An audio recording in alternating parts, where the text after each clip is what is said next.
Hi, this is Jan Guarino, Fearless Watercolors, and tonight we're going to be doing a beach scene with shells and sand and texture and all kinds of great things. Let me show you what we'll be doing. It should be quite fun.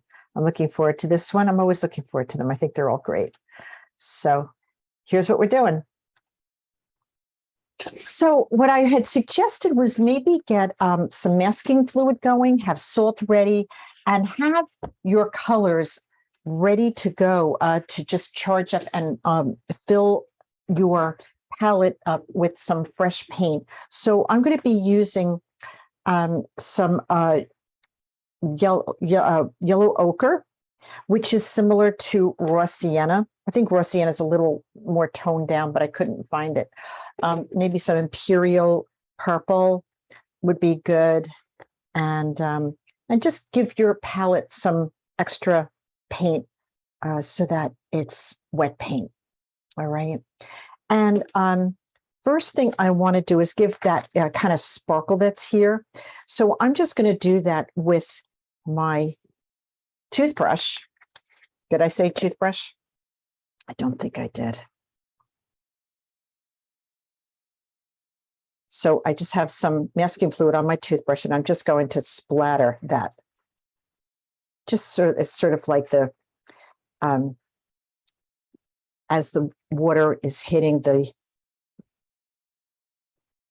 waves, the sand there, little glitter. That's all I'm going to put on there. That's it. And then get all that off of my fingers before it turns into hardened rubber cement. And just let that dry for a second. It's pretty warm today, so it should dry pretty fast. The rest of it, I think we could either save our whites or we don't really need to worry about that. So most of the sand is going to be done with raw sienna and some violets. The violets will be the complement to the yellow raw sienna. In fact, I just did that upside down. I just realized I did upside down. So it's going to be over here.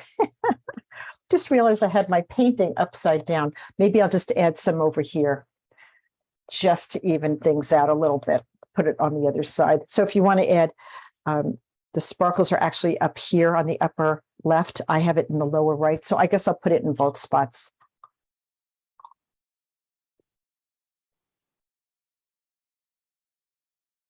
And if you get those big blobs, don't worry about them because, once it dries, I can always lift them off. Don't try to lift them off while they are wet. That's not going to work. You'll ruin your paper and it will leave funky things behind. But what you can do is if you got the big blobs like I just got, you can tap it and if you get the goop off of it, it will dry faster. And I'll be able to lift it off with a masking, a rubber cement pickup a lot easier. So that is all I'm going to be doing with regard to that. And once this is dry, it should come off your masking fluid. If you got any of those big spots, it should come off pretty easily if it's dry. And so I'm just going to test it out and see. And you could actually test it by instead of rubbing your rubber cement picker up, which is what it is. This is the masking fluid is a liquid rubber cement. You can I'll go closer to just show you what I'm doing. I'm just testing it to see if it's dry enough. And I'm not rubbing it on the paper. I'm just sort of lifting it off so that I don't get any ruining the paper at all. I could actually hear the tackiness going on. So I have some sparkle going through both sides of my paper. That's the way we roll here at Fearless Watercolors. No fear. And I think that should be okay. Everything there should be fine. So, what you want to have is some salt ready. And Louise has found the best salt, which is just this table salt that we use.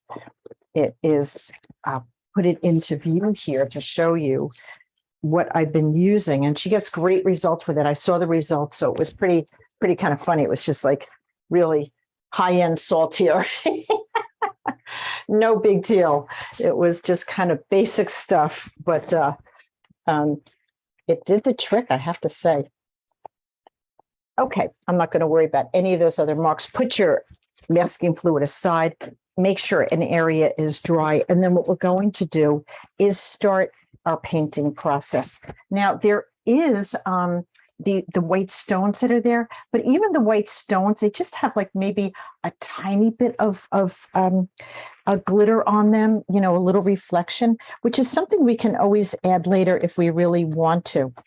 Make sure that your masking fluid is dry, or start in an area that you don't have masking. So in this case, I'm going to sort of avoid the area that has some masking in it. And what I'm going to do is sort of work around the shells a little bit. And I want to take, I have my 20 ready to go here. And I also have my number 10. And the other thing that could be fun to have is if you have an old sable brush that you really don't care much about, that's kind of fun to have too, just as a real kind of scrubby, fun kind of brush. And so the first thing I'm going to do is just take my brush, go into my big brush, go into my raw sienna or your yellow ochre. And I'm going to work in an area that I did not mask. So I have masking kind of going right through here because I goofed and I started upside down. And I'm just going to start putting this down. And I'm going around the ridges that are in the, on the top there, on that top shell. Now, on the side that is going into shadow, there are really nice areas that have little white highlights.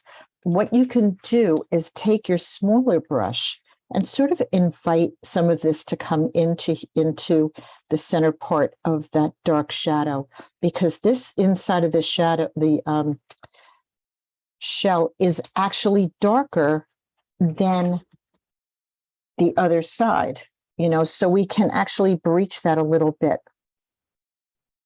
And if you want to just sort of give this area some color where the rocks are, that's good too. And this goes really dark in here. So I'll go a little closer for you and just show you where I am. Is right in here. This is the inside part of the shell. And I think it's kind of nice to do that sooner than later so we connect the dots. We're not doing pieces of paintings. We're doing an overall. And feather these areas out on either side so you don't have a hard edge again. You don't want to have a hard edge. And this whole inside is going pretty dark. So I'm dropping in a little bit more of my raw sienna.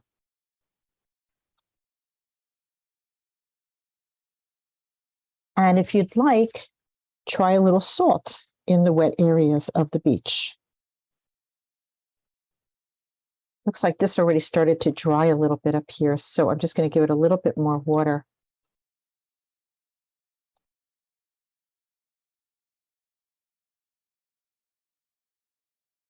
Don't save your darks. We're going to build our darks, okay? Don't save your darks.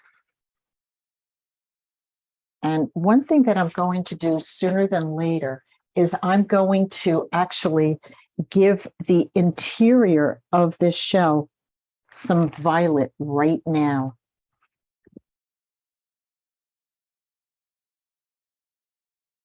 And notice there's like all kinds of beautiful little nooks and crannies on that shell that we want. We don't want a nice straight edge there. That's really important.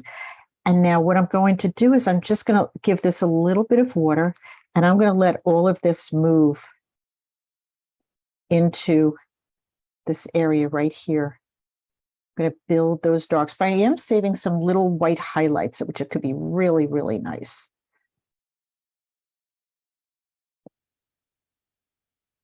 And already we're starting to do not just the inside of the shell, but we also see the outside of the shell, right? it's a good idea to charge this up sooner than later and give it a little bit more oomph. Now, you could do some orange in here. You could do some pink in there. You could pretty much give it whatever you want. I'm going to give it a little bit of pink.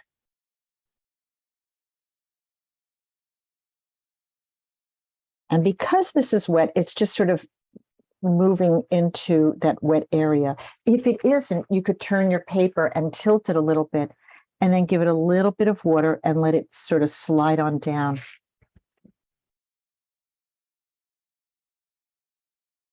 So when I do that, I put my color right on that edge of the darkest part of the shadow of the shell, and then I let it move into the shadow part, the rest of the shadow.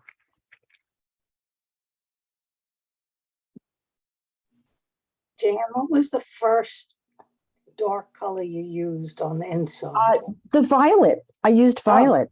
Oh, okay. Yeah, violet with the raw sienna. Okay. That was the first thing that I did. And of course, while I'm doing that, all of this is drying nicely, all of my sparkle. Yeah, that was raw sienna. So I'm just going to continue down into around the shell. But then you'll notice that, again, the shadow is here. And there's lots of beautiful things. I don't know why I'm starting on the right side. I usually don't, but I don't know. That's kind of where I went to. So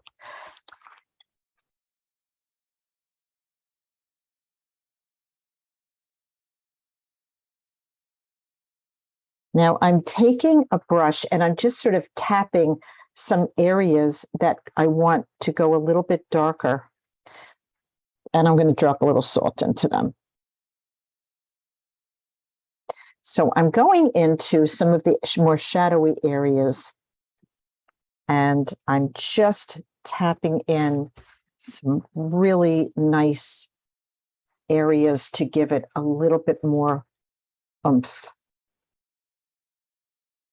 Don't worry about staying in any of the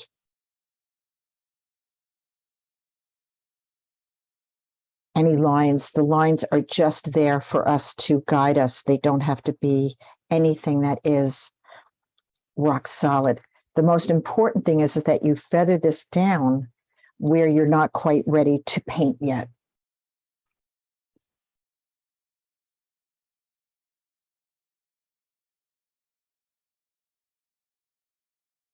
This is all going to be built. All of that's going to be built. All of those colors. It's too wet to do anything with now. If you wanted to try to give this a little bit more, I'm just going to try it and see what happens. That looks good, actually.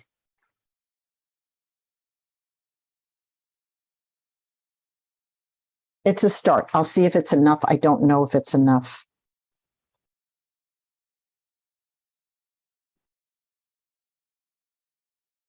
And here again, I'm coming into this shadow area here with my raw sienna, AKA, I don't know the difference between raw sienna and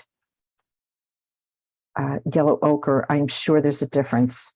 I just don't know what it is. And I'm tilting my paper a little bit and I'm letting it sort of flow, and I'm going to drop some salt into it.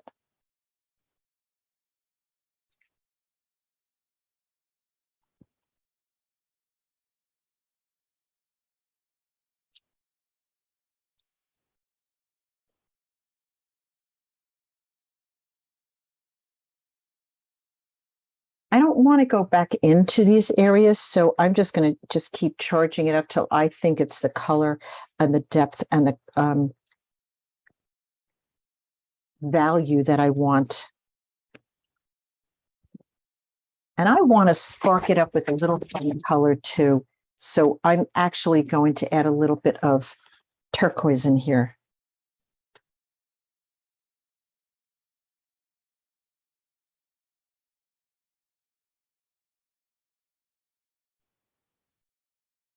So that shadow, I kind of extended it to go a little bit beyond the way the photo showed.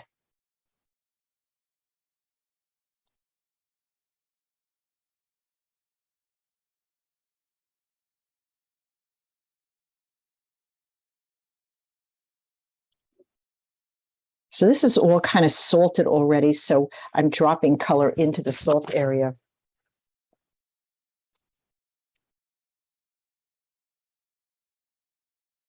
And tilt it if it's not moving, just so that it does go in the direction you want it to go into. So that's where I'm at so far.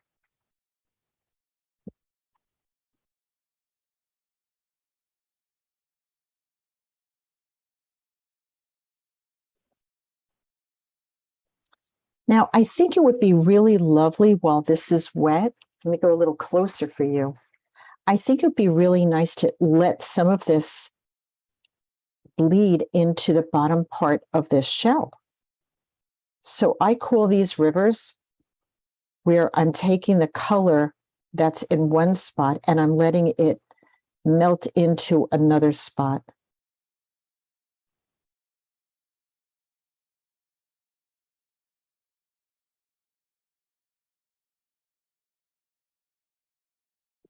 If it's not wet enough, you could go in and add a little bit more color if you'd like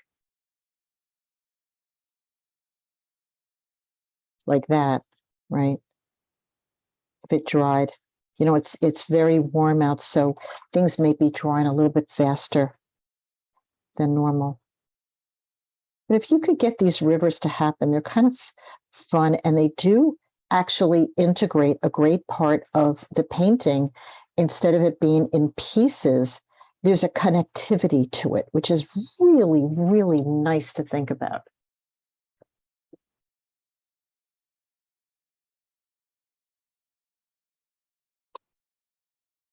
If you don't have enough to do that, just go ahead and drop a little color in.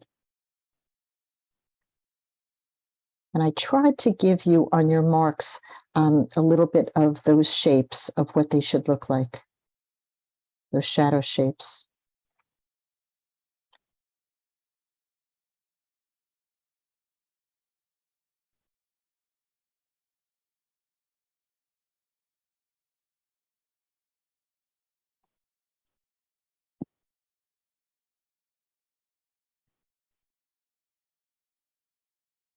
That's a little more of my burnt sienna, kind of going into this area. It's as if the sun is just highlighting and looking right through it right in here.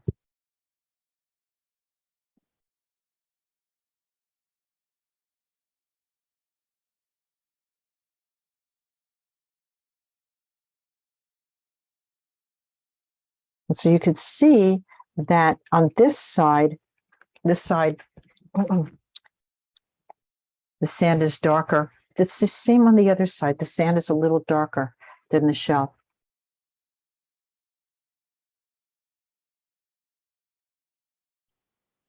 The yellow ochre will tone down your violet a little bit because they're complementary colors. So they'll tone each other down. So like you may think you see brown, but the better way to get the brown is to create it with your two colors. It'll be a much more exciting painting too.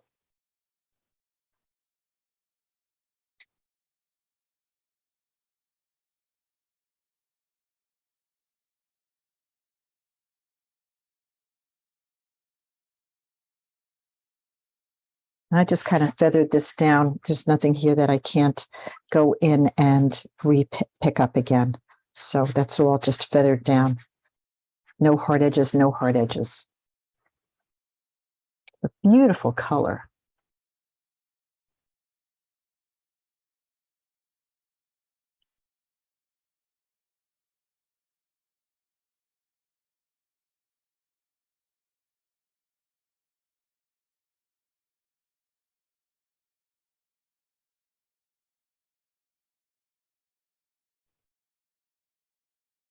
I just dropped a little turquoise into this part of the shell. I just think it would tone it down and look so beautiful as a cool shadow color. So that's where I am.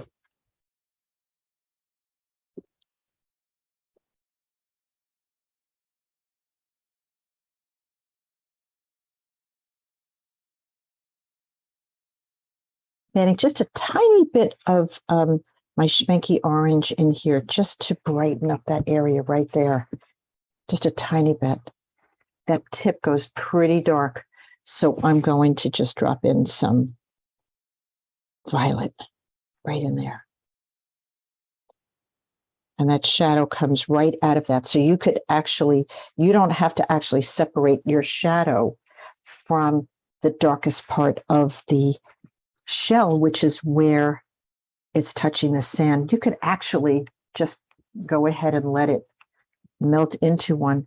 I call that a lost edge, and they're really, really fun to do, really nice things to do, lost edges.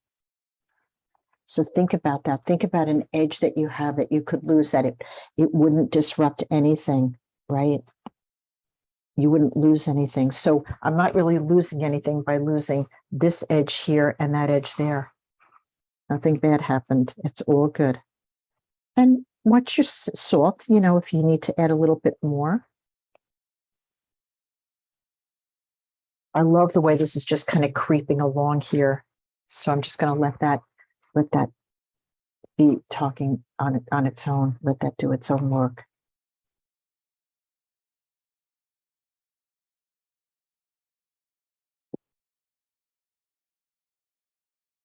Lost edges. It's a nice thing to think about, a lost edge, because it gives you freedom to not have to, if you don't see it, don't worry about it.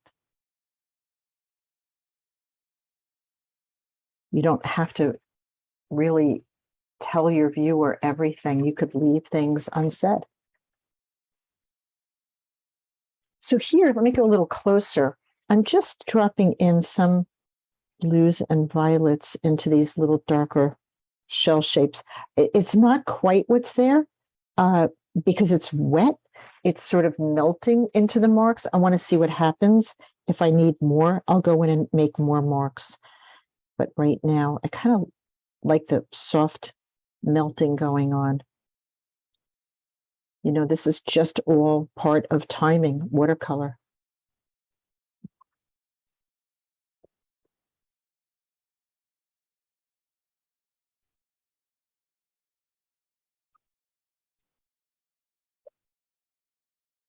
And I'm going to take a flat brush and I'm just going to lift a little bit and then wipe my brush to get some of those really nice little white highlights in the shells. It's a little softer than saving your whites. We could have saved them, but I think this is a softer way to do them. Of course, we could always add white if we need to later on. That's a nice soft way to do it with your flat brush. It's a nice lifting technique.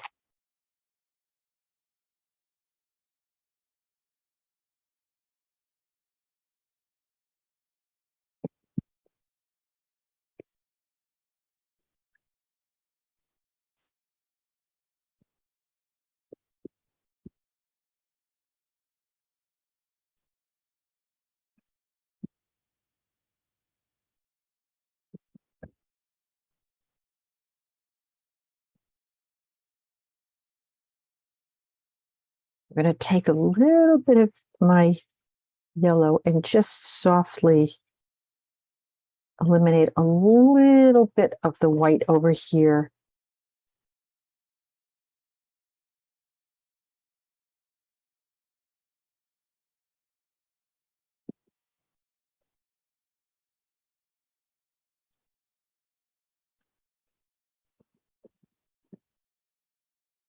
And that look is looking pretty good.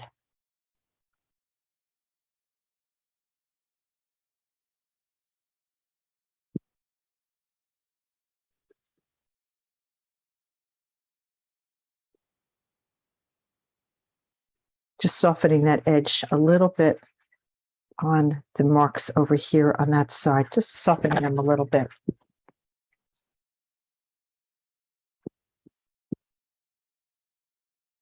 I hope you have some crumbly edges here because that really helps it so much to look so good.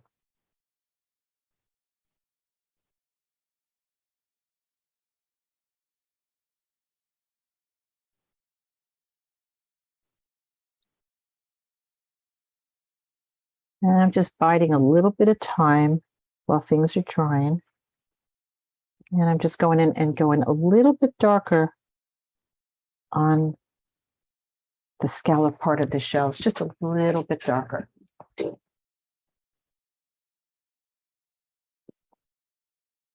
See what that looks like.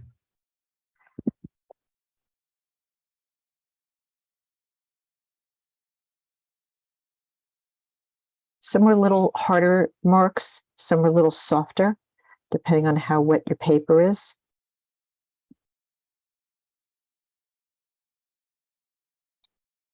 Back out. Okay, we got shells here going on.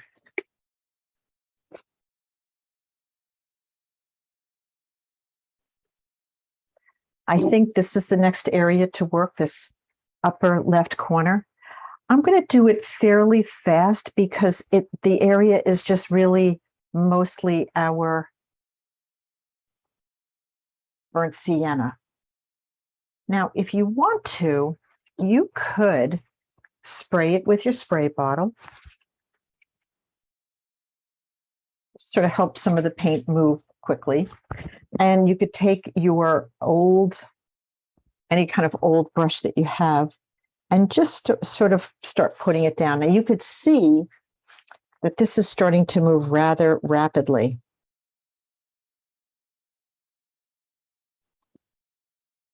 When you put it down, make sure you don't see dot, dot, dot, dot. You don't want to see where you actually applied the paint onto the paper, especially if you're working wet paper, which I am, and also wet paint. That's the other thing. With wet paint, you don't want to see that. Don't want to see that. Those are some of my rocks. I'm sort of saving them. This is my glitterer over here. Where the paint attacks the paper, you want to be sure that you get some of that. You don't want to see it. You want to take your brush and move it into the paper and grab your salt and put that down sooner than later. Okay. So when you're working this way, be sure that you actually use your brush to smush it into the paper and you're not holding on to any kind of spot that you can actually see where the brush hit the paper. That's what you don't want. It's a little tricky and it's a little different than we normally work, for sure.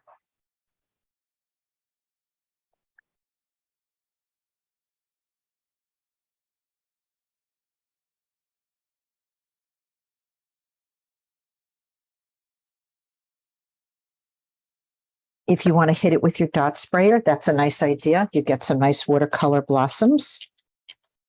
It's a beautiful way to work.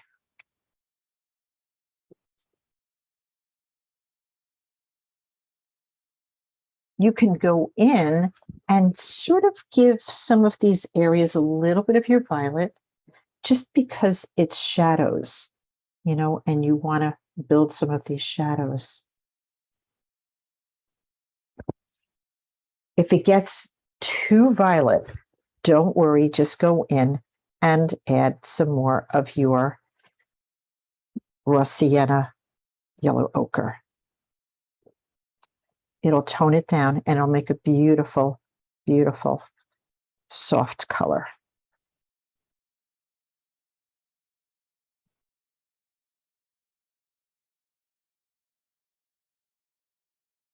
But you need pigment to see the yellow, the white that we added, right? And tilt your paper if you have to and drop water in and let it sort of float around a little bit. And watch to see what happens. You get great effects that way.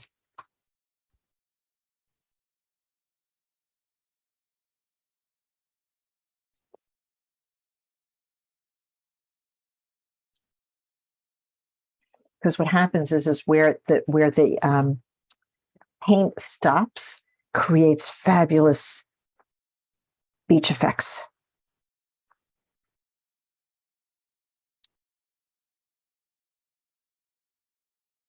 And if you did that, you might have lost a little bit of your salt, so you might have to add a little bit more, and you might have lost some of your dots, so you could dot spray again.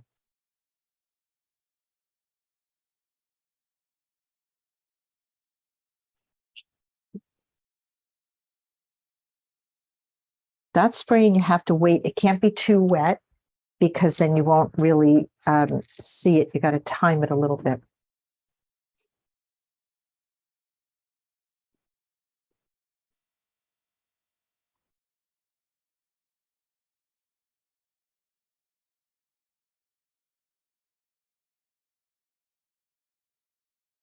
Just adding a little bit of hint of violet underneath some of these rocks here, these little pebbles that are there. Better to do it now while it's soft and it's melting into the sand really nicely.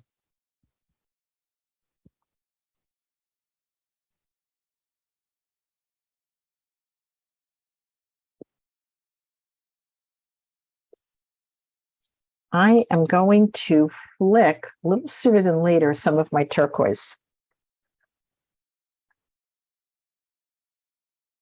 because I want it to go real soft.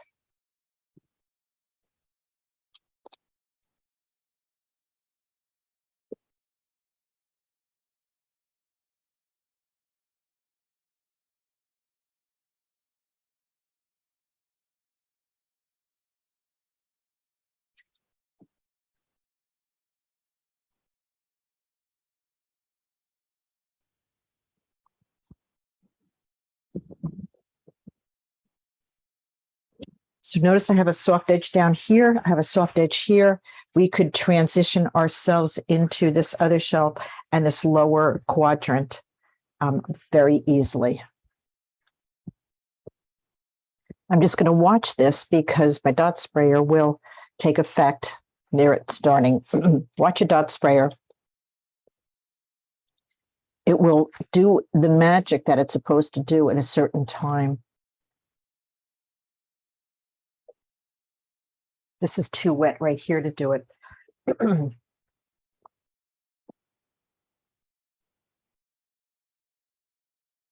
We'll build the rocks.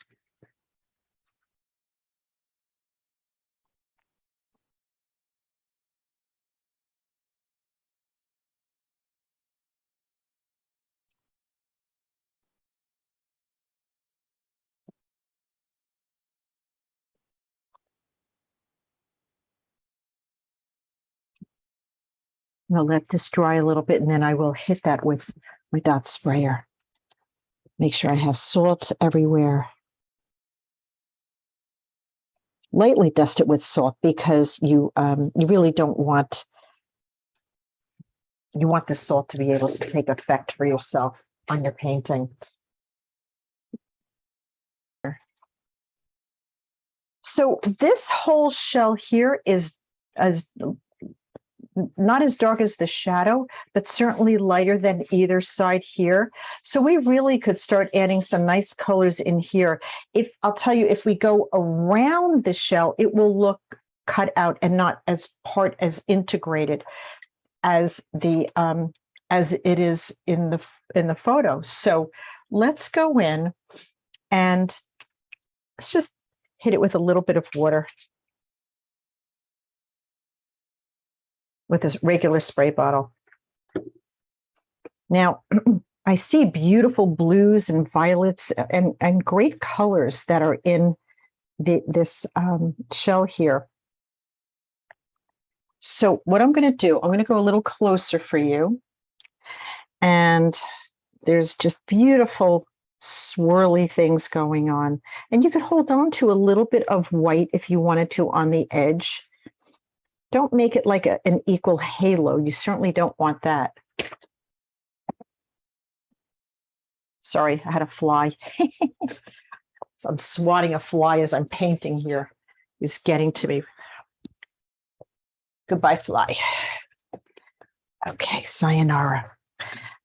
So you want the white around here to kind of be in and out. You don't want it to be equal everywhere.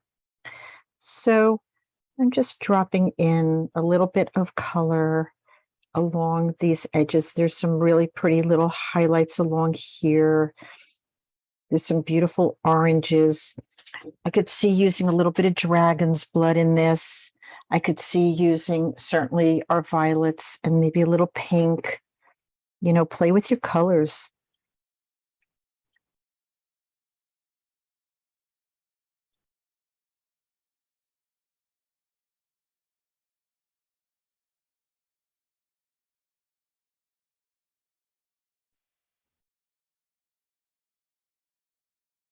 Maybe a little bit of dragon's blood, or maybe a little or schmanky orange, a little bit in here just to brighten it up a little bit.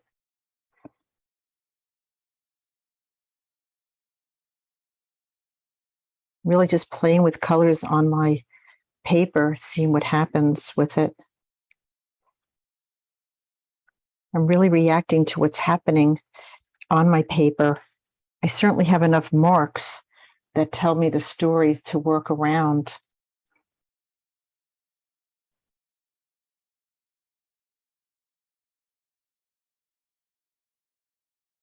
If you save your whites, you could always go back and, eliminate them if you really don't like them. Or if you need to soften them. That's all really stuff we could do at any time. And this really goes darker under here, right? So we could really add some beautiful oranges and violets and blues down here, because we want it to feel round and we want it to feel like there's a shadow here too.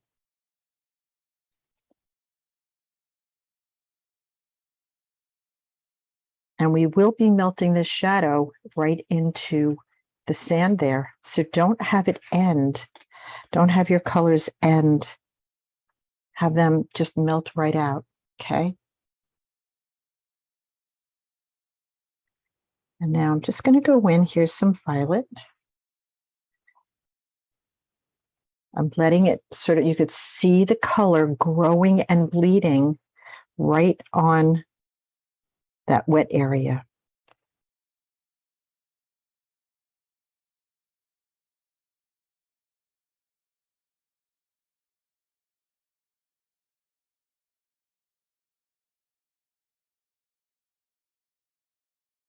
So much of this is just really letting it go, letting it go, letting it go. It's hard to do. I know.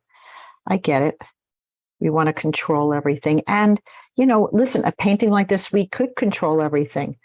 But the idea is to really let it react to what's happening on the paper and have fun with the colors, right? Really have fun with them. So if it's wet into wet, which is what this is just growing because it's just moving into those wet areas. And it's possible that some of this is drying, it being such a warm day, depending on your conditions going on in your home.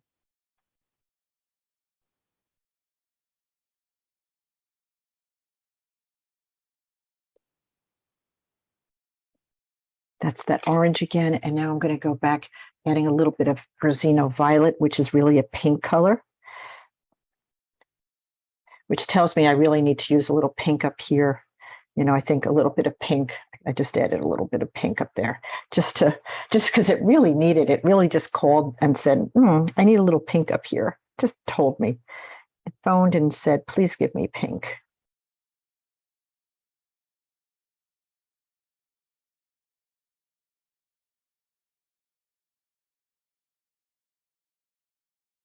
If any of this dried, you could just take your brush with a little bit of dampness on it and give it a little bit of water on that edge and let it seep into the wet area.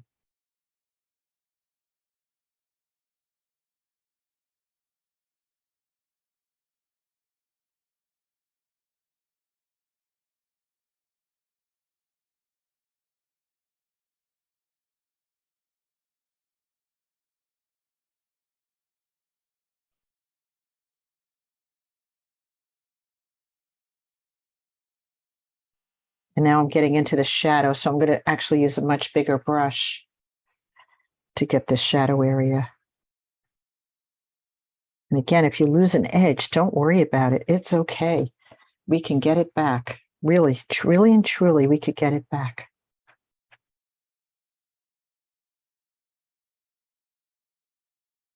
You don't want your shadows to look any different than separate from everything else that you did. So you want it to blend all together.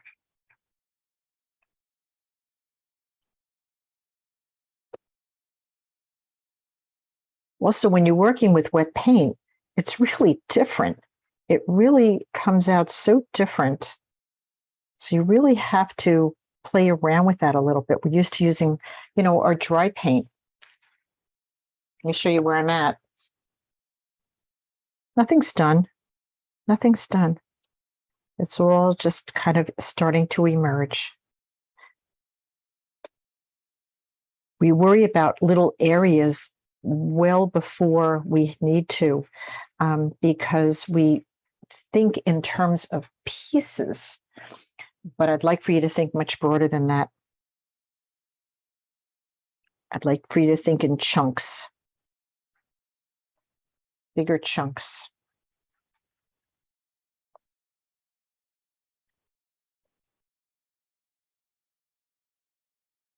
Little salt. And now when I want to charge up an area, like down here, I really want to go super dark with it. I switch brushes to a smaller brush that holds more paint and less water. I mean, any brush could hold a lot of water, but I'm looking for it not to. I'm looking to make that transition.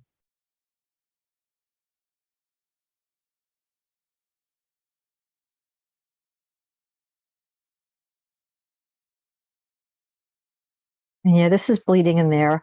I'm not going to worry about it. I'm going to tilt my paper and just let this kind of all flow down.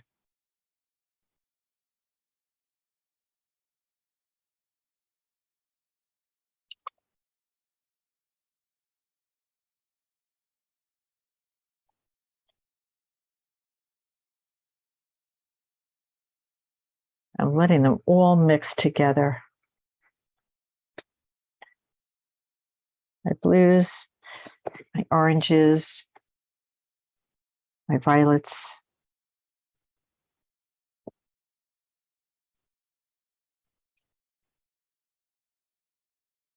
I curl my paper back up. I let it move up. I let it move down. I let it move to either side.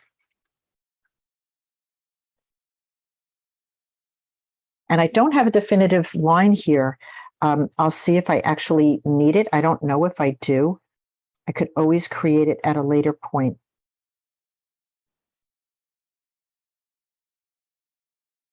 But one thing's for sure, as we learn the timing of things, we start understanding more and more how to let it be a watercolor. And that we can always go back and add an edge if we want to. That's the good part about this, is that we can always add an edge.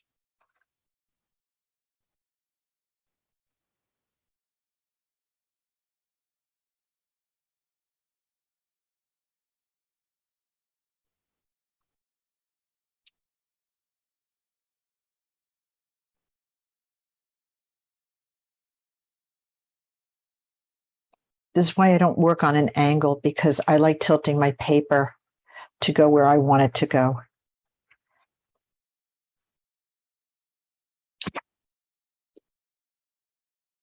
I'll go a little closer and just work this detail out about the, this is all dry here.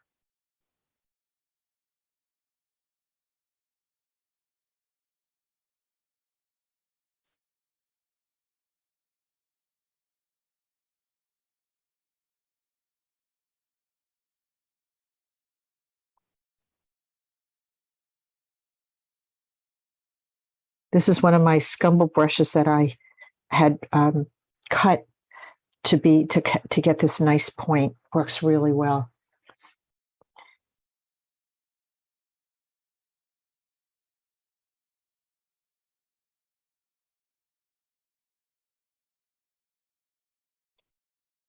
I remember doing these washes. I mean, this is a really great way to put some washes down, and then you have all the time in the world to go back in and add all the little details.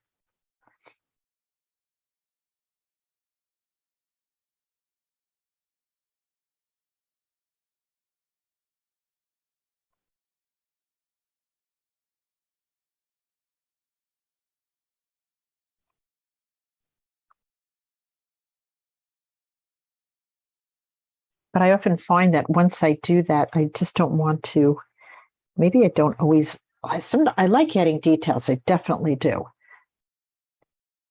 But I find that a lot of times I don't need as many as I thought I did because the watercolors really did so much of the work.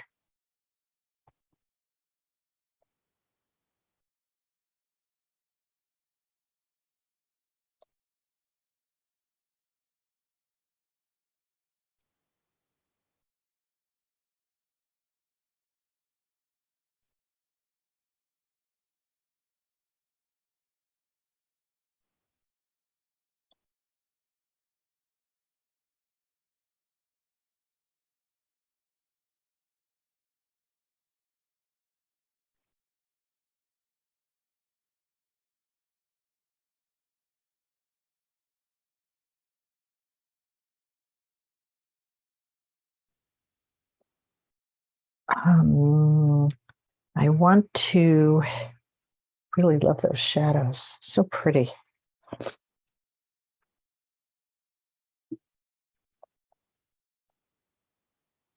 think they should be a little darker. So I'm just going to give it a little bit more color. As it's drying, you might see that you just need a little bit more. So I'm going to tilt my paper. And there's a shadow that goes from here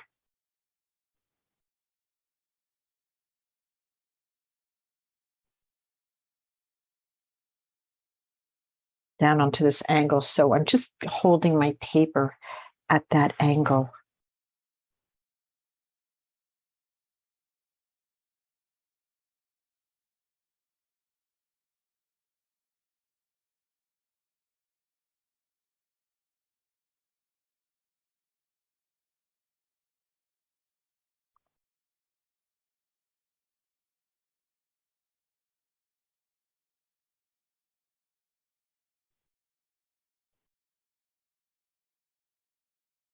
Just giving it a little bit more oomph, a little bit more color.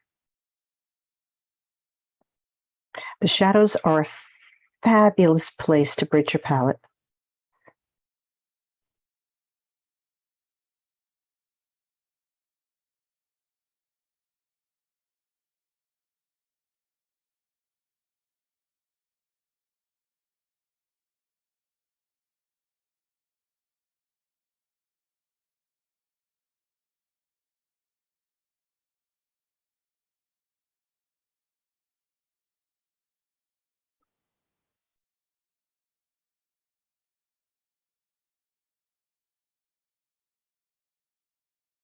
Take a look and see what part of which painting of the photo is darker and lighter, and then try to build your values based on that.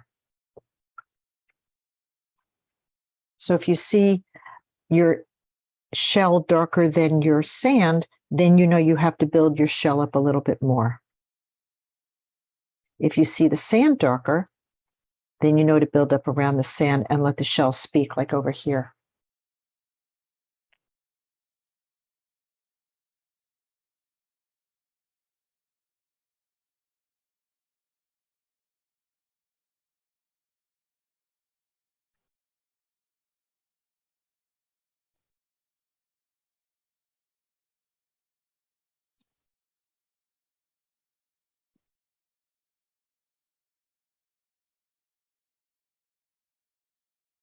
I'm trying to get some of those little dots back. I kind of lost some of them.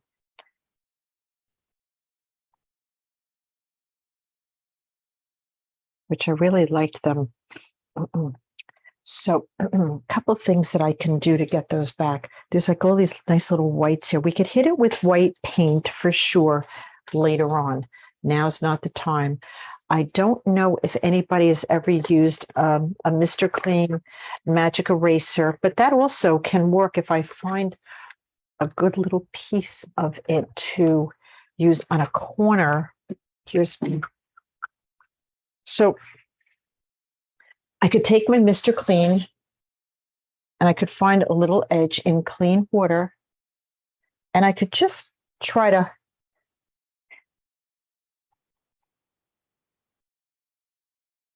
lift out. Probably doing this too soon, but I wanted to demo the process. Of course, you can't really get a very detailed area with it.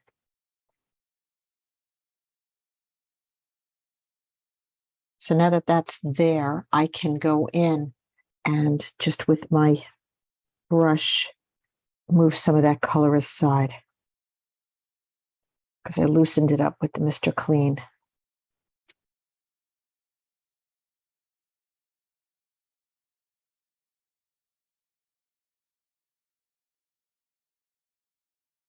And I think I might just have to add a little bit of white to it, but now's not the time. I sort of lightened it. You could see where it got a little lighter. Some of the colors that I'm using are staining colors. So we could do two things. We could build up the dark on either side of it and make it pop, as I was talking about up here with the shell on the top. But now's not the time to do that.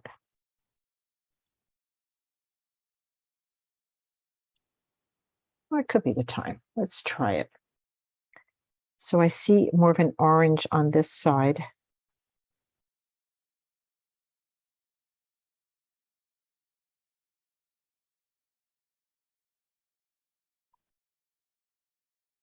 Feather that down. And then I could do the same thing on the other side.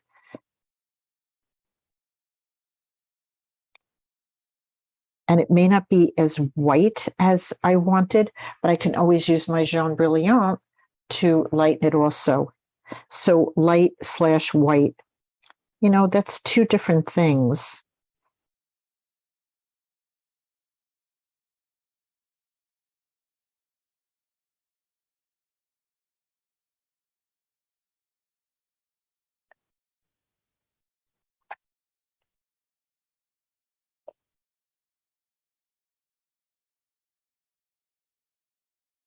And part of this, I'm just going to wait for that to dry a little bit. I'm going to maybe try a little dot spray to build some sand texture. You can see little ringlets, little blossoms coming up here, which is perfect. Hit it with a little salt, and you get all kinds of great textures.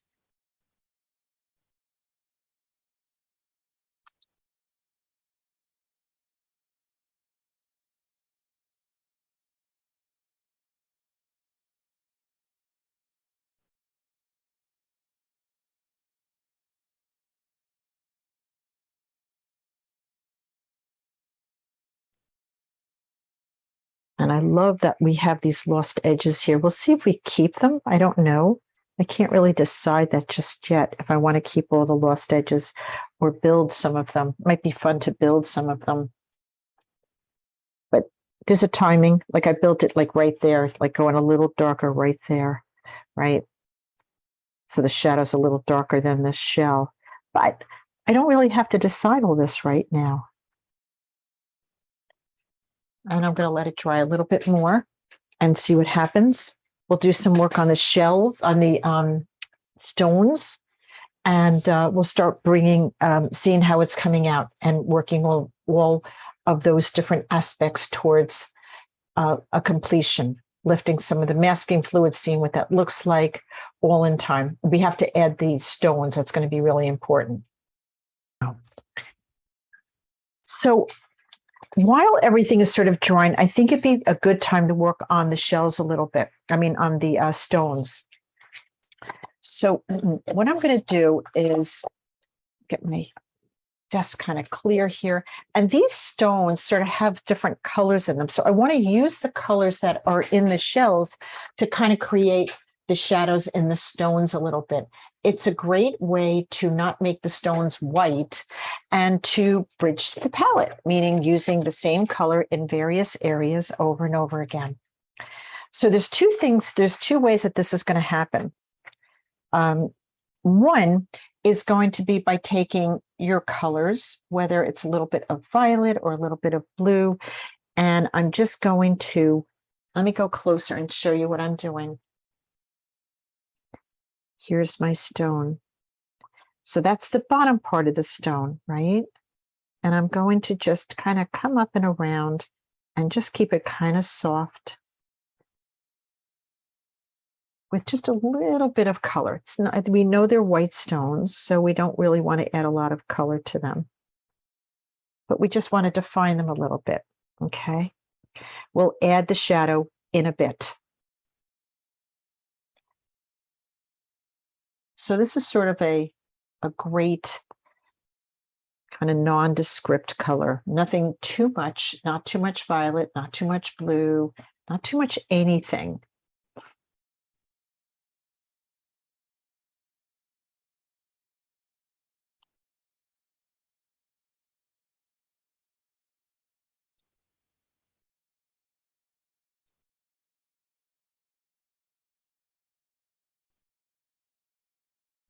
You could even put one, sort of one's kind of tucked in the sand here a little bit. This is still a little wet down there, but that's okay.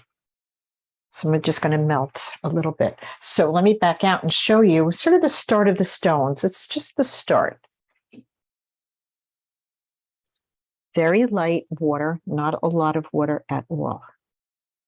Not a lot of color.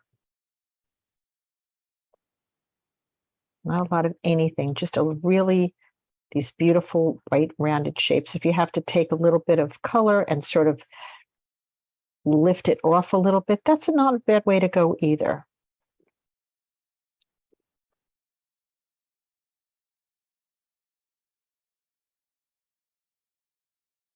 You want to connect some of them. So you'll notice that I sort of connected some of them in certain areas so that they wouldn't look so scattered about. Now up in this corner here, I'm going to handle it a little differently. And what I'm going to do is I'm going to take my raw sienna and my violet, and I'm just going to sort of lightly tap in between them a little bit, just to sort of have them pop up a little bit. It's a little grouping here.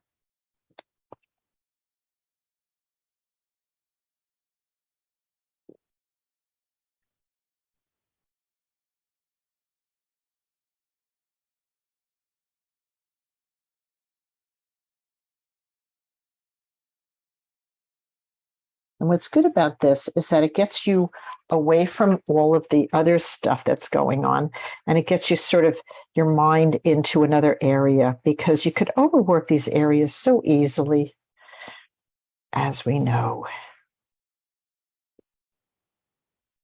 We love it so much, we kill it with love.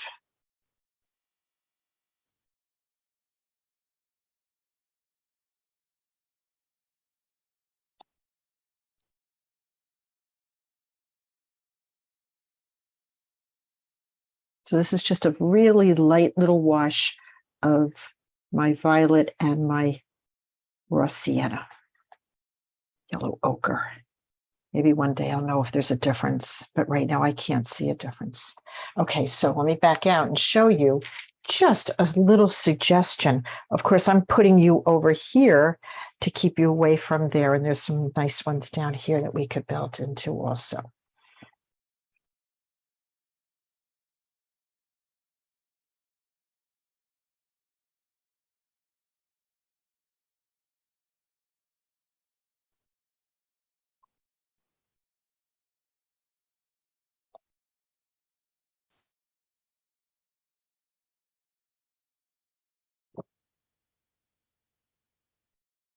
I'm going to go back over here and just go a little darker with the shadow.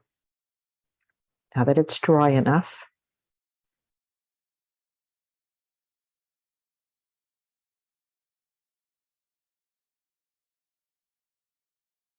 And of course, with these shadows, you could really build a stone almost anywhere.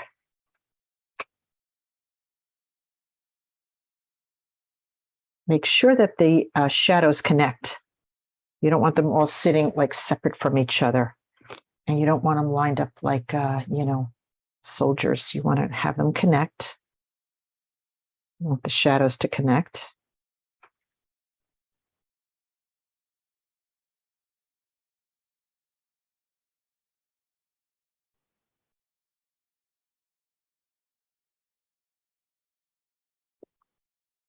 Just a little hint of them, right? Just a little hint. We don't have to have round stones sort of popping out of everything. It's really not necessary. It doesn't really serve a purpose. Just makes it not look as integrated as you want it to be. And you want it to look integrated.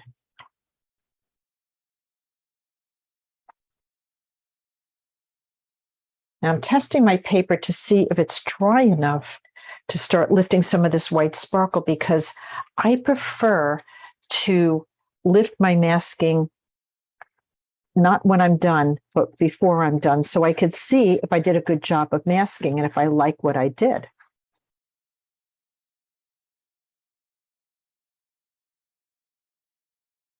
And only do this if it is dry. If it's damp, don't do this for sure. Stay away from any areas that you just painted. That looks sparkly to me. That really worked.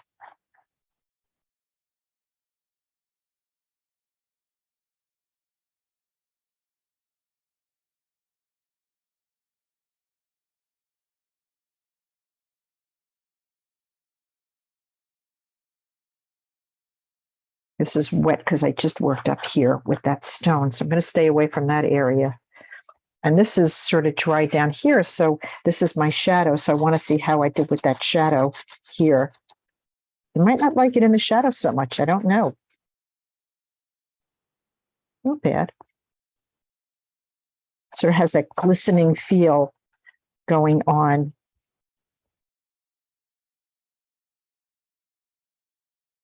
Where the surf just kind of kicked up and the sun hit it.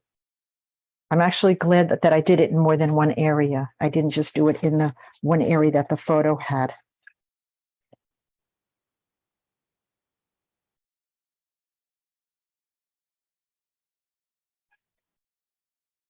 Okay, so I just turned a mistake into something really positive, which was I started in the wrong areas, right? So I said, all right, well, I'll do it here and here. And it really does work. Now I want to go close and show you something. Look at how this color just granulated into here from the blue and the violet to the pink to the yellow. And that's really what I just love about watercolor, is that can happen. And it does happen if you let it.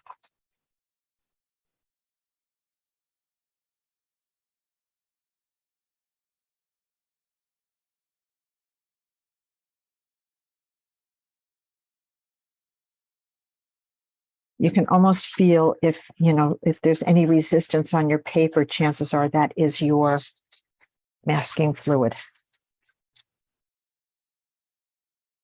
So now is the time that I'm just going to take a moment to evaluate what more do I need to do. And I think I would love to do some more details in both of the shells, just a little bit, not a lot.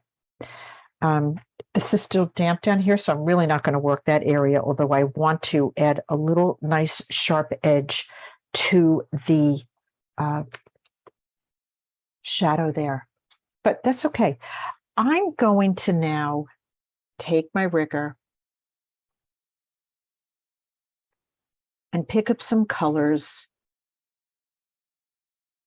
and follow some of the marks that I gave you guys on your contour. And let me go closer and show you. And I'm just giving myself some nice little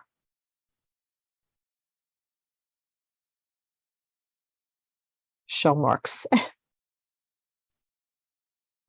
Now I could go crazy and do all of this going across this way if I wanted to. Really fine, light, light, light, light, light. I don't know if that's really going to do very much. And I don't think I want to do that because it just looks a little fussy to me. I think I'd rather not. But that's an individual thing.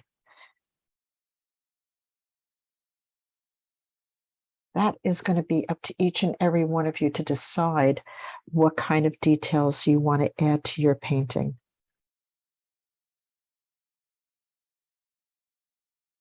So here's where I start saying, color gets the credit, contrast does the work. And I'm going to add contrast in these darky little areas. And honestly, I can't say that it's done until I actually go in and do some of these type of marks. Now you can use your indigo with a little violet to go really dark into some of these areas.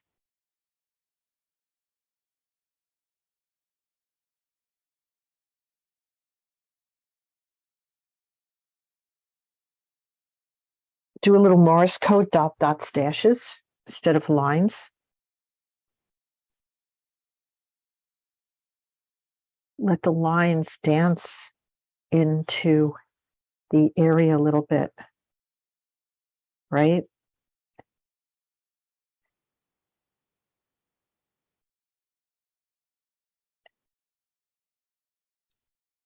All these beautiful little marks can be so powerful. I want to show you how if you lost an edge, how quickly and easily you can gain it back. That's right. This is why I never worry about a lost edge right here.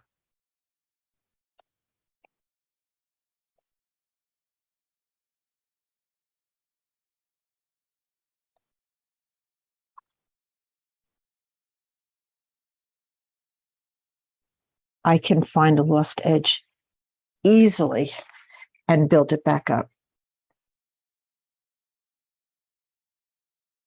Easy, easy, easy. It should be a little drier than it is. It's not, it's still a little damp, but you can see.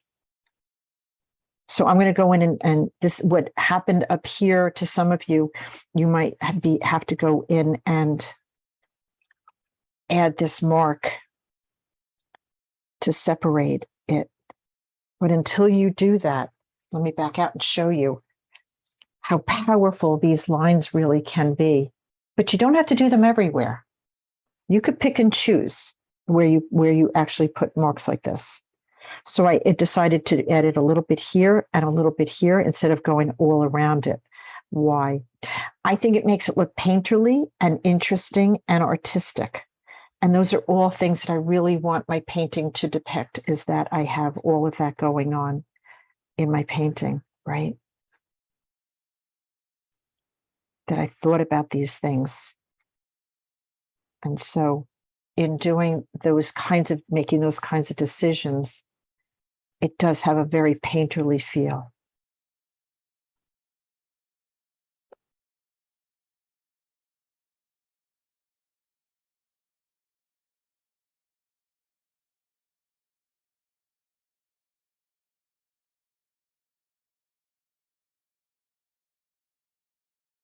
And so I did lose some of these whites that I wanted. So rather than using white paint, I'm going to use a little Jaune Brilliant number 1.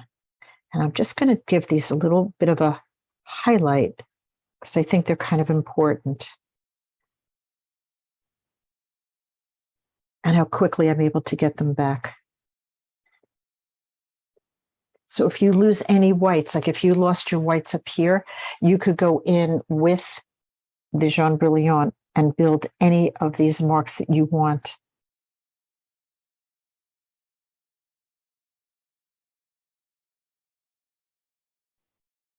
It's a pretty opaque color. You just can't use a lot of water with it, but it will opaque over almost anything.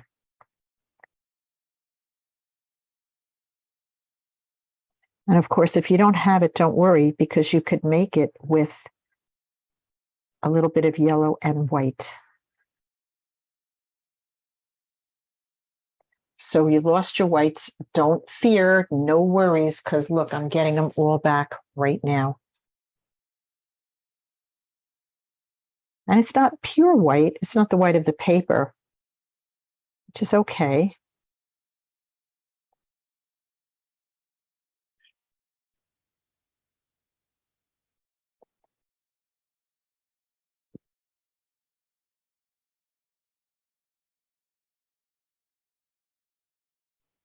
Of course, you have your uni ball also. You could use that if you wanted to get a nice white back.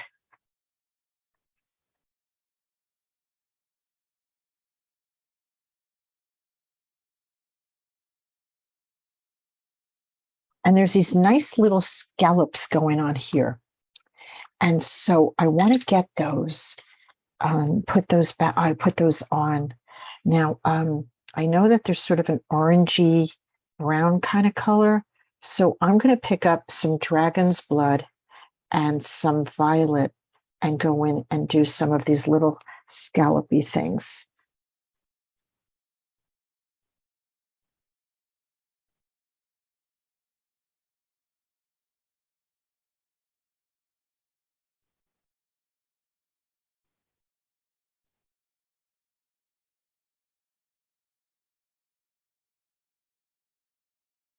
I'm going to see if they look okay to my eye and not too fussy.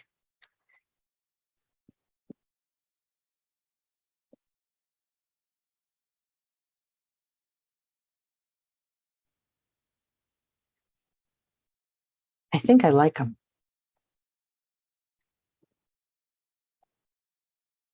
Yeah, they kind of have a nice little pop to them.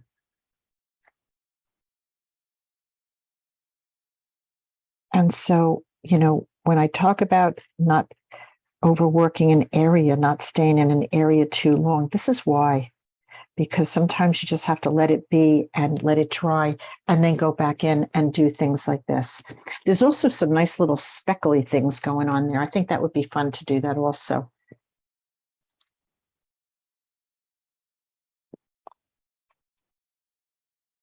I got great salt effects. I got a great sparkly thing going on.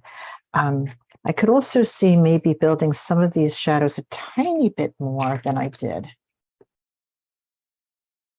As you build your darks, you start seeing where you could do more darks. It's kind of just one of those things that you have to build them, and then you have to see where the whole painting takes you, because now I'm moving around the painting, right? This is that combination of dragon's blood and a little bit of violet. It's a nice combination.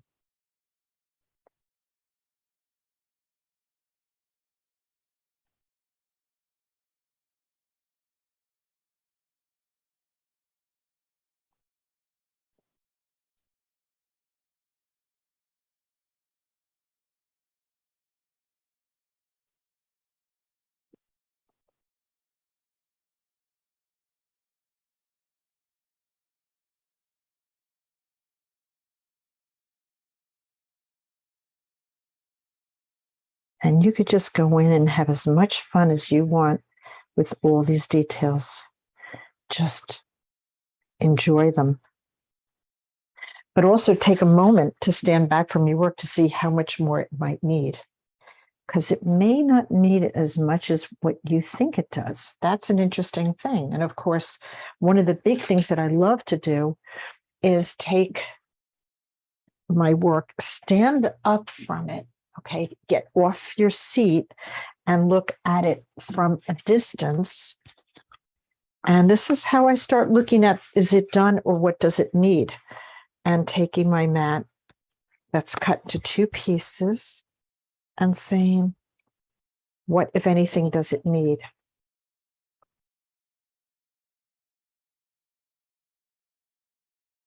And I think a couple of stones up there might be nice.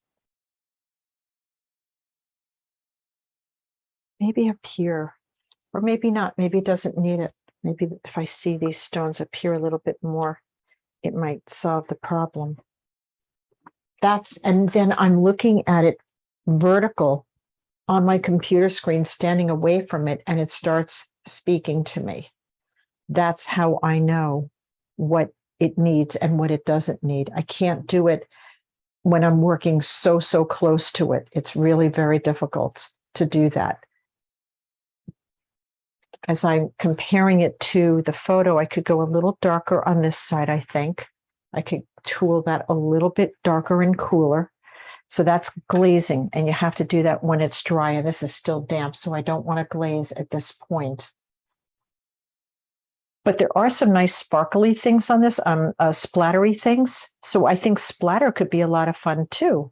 Of course, I think splatter could be fun because I love to splatter. Let me show you how to do that. I know you've seen this technique before.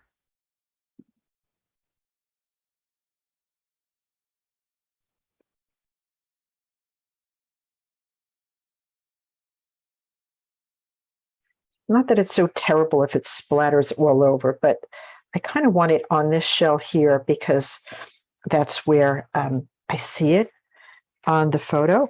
So I kind of think that that would be a good spot to put it on.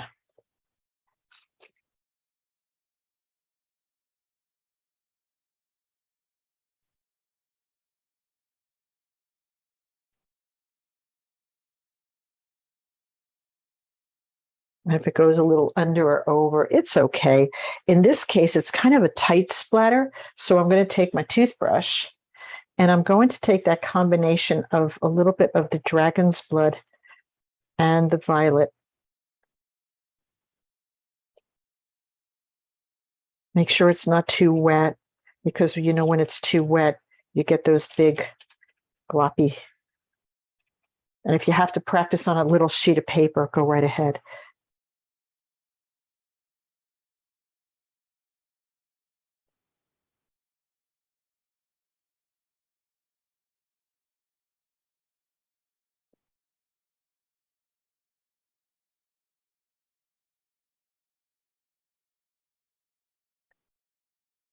Okay, I'm finding other spots to put it in.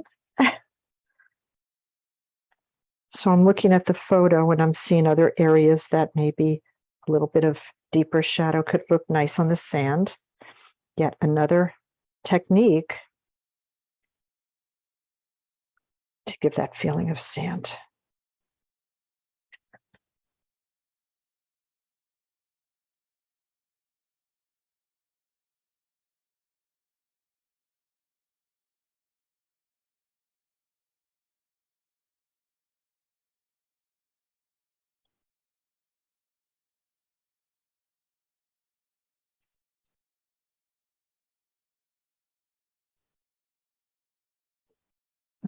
So right now, guys, I'm just waiting for this to dry because it's a little too wet for me to go in and touch very much of it right now. But I could see shaping it a little bit more with some more darks on the cooler shadow side. But that's just a timing thing. I just have to wait a little bit to do that. But I think that would make a nice final touch to it. What I want to show you is a great way to trick your eye. And it's by working upside down. Okay, so I just turned this upside down and I'm now turning my source upside down. And what that does is it helps me to see where I missed the shadows here. So I think that there's some beautiful shadows that I can make here. And I'm going to use, what am I going to use? I think I'm going to use, I think I'm going to use a blue. Okay. And maybe a bluish violet. Yeah, I think that's what I'm going to do. So I'm going to take a little bit of blue and a little bit of violet, and I'm going to, because I want to create more of a shadow. So I'm taking my cobalt bluish violet and I'm adding a little bit of turquoise to it. And now what I'm going to do is there is a shadow that is here that goes from under here. Now this is a glaze, guys, which means it's a light. I'm not removing the color underneath it. I'm simply adding a glaze on top of it. Okay. So when you add a glaze, and again, this is just a little of my cobalt violet with a little bit of my blue, and I'm just taking this and glazing over what's there, and I'm following a shape. This is very hard to do if you work right side up and you don't see this shadow here. And this is a really great way to trick your eye into seeing all of that nice dark shadow underneath. So don't paint things, paint shapes. Paint shapes. Think of painting shapes. Now I'm going to turn it right side up in a second. And I'm going to show you, you still have all the colors underneath it, but let me show you how much better that looks. Such a big difference. And so think of that. Think of painting upside down and glazing over.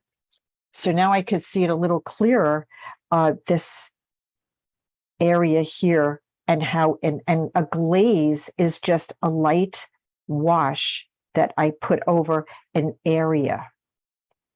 Basically, I went right over that area, and a glaze still holds on to everything else that you had around it, right? And then you just add that. So I'm going to just take a little bit of my cobalt and just spark it here and there.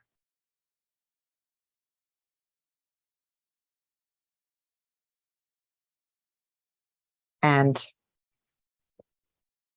that is how you can unify a painting, okay, in an area just like that. So for those of you that missed it, just make sure you have enough sand underneath here. A shadow should not be on top of it. The shadow should appear, you should feel the integration of the surface underneath it. So you should feel the sand underneath that. So again, the same glazing technique that I did here, you can do over here, and you could glaze it with your raw sienna. I'll show you, like over here. I'll give you a little example, like maybe right here. You know, I feel like I did it here, but I can go in and add just a nice light sandy color underneath it. Okay. I don't want to disturb what's here because what's there really works. Okay. But that's a glaze, and finding this shape by making sure it's completely dry and then working upside down, squint. And in fact, if I went, I could probably even go a little bit further with this whole shadow area right in here and right over here. And that helps make it look three-dimensional and gives you a nice, even tone that makes it look rounded. So, so I wanted to show you a nice glazing technique. So that is pretty much, I saw a lot of great stuff, guys. You guys did really a great job. So that's tonight's class, a lot of different kinds of techniques using wet paint and integrating it, and glazing and salt and splatter, and bridging the palette and finding great colors that sort of help us say shadow.